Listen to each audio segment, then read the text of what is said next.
ময়মনসিংহের বাংলাদেশ কৃষি বিশ্ববিদ্যালয় হয়ে গেল বিড়াল প্রেমীদের মিলন মেলা ও ক্যাট শো। বিভিন্ন এলাকার পোষা বিড়াল নিয়ে হাজির হন প্রাণীপ্রেমীরা। দেশি ও বিদেশি এই দুই ধরনের বিড়ালই ছিল এই প্রদর্শনীতে।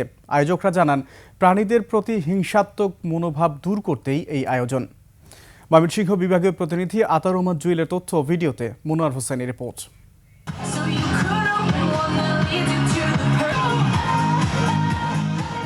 কোনো বিড়ালের গায়ে জমকালো পোশাক, আবার কোনোটির চোখে কালো চশমা।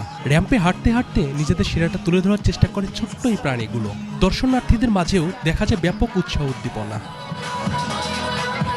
এখানে আমি এমন অনেক ব্যাপারে জানতে পেরেছি যেগুলো আমরা জানতাম না। তো নতুন নতুন অনেক কিছু জানতে পেরেছি, অনেক রকমের বিড়ালের সাথে দেখা হয়েছে। অসম্ভবের মধ্যে ভালো জিনিসের তারা করে দেখে। সবাই নিজের পেটকে সুন্দর পালন করবে এবং ভালোভাবে পালন করবে। এখানে পাইলাম, অনেক সুন্দর লাগছে বিড়ালটা।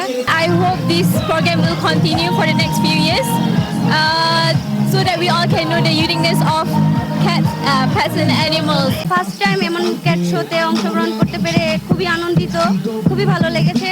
আমি চাই যে প্রত্যেক বছর এরকম যেন সুন্দর করে ক্যাট শো আয়োজন করা হয়। ময়মনসিংহে বাংলাদেশ কৃষি বিশ্ববিদ্যালয়ের হেলিপ্যাডে শনিবার রাতে প্যাট লাভার্স অফ BAU এর উদ্যোগে আয়োজন করা হয় এই র্যাম্প শো। শহরের বিভিন্ন এলাকা থেকে বাহারি সাজে নানা জাতের পোষা বিড়াল নিয়ে হাজির হন প্রাণীপ্রেমীরা।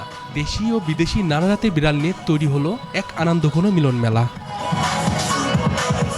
আয়োজকরা জানান, প্রাণীদের প্রতি মমত্ববোধ তৈরি, শিক্ষার্থীদের পড়াশোনার একঘেয়েমি দূর করা এবং প্রাণী কল্যাণ সচেতনতা বাড়াতেই এই আয়োজন। বিশ্বের সমস্ত প্রাণী, মানুষ যেমন স্নেহ মায়া মমতা দিয়ে সন্তানকে বড় করে, আমরা চাই প্রত্যেকটা প্রাণী স্নেহ মায়া মমতায় বড় হোক। এদিকে ভেটেরিনারি চিকিৎসকরা বলছেন, পোষ্য প্রাণী লালন পালনে নিতে হবে বাড়তি সতর্কতা।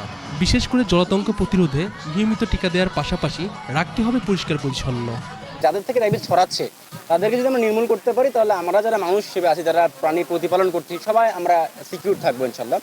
র্যাম্প শোতে অংশ নেওয়া প্রতিটি বিড়ালের জন্য বিনামূল্যে স্বাস্থ্য পরীক্ষা ও ভ্যাকসিন দেওয়া হয়। Monowar Hossain, desk report, 21 television.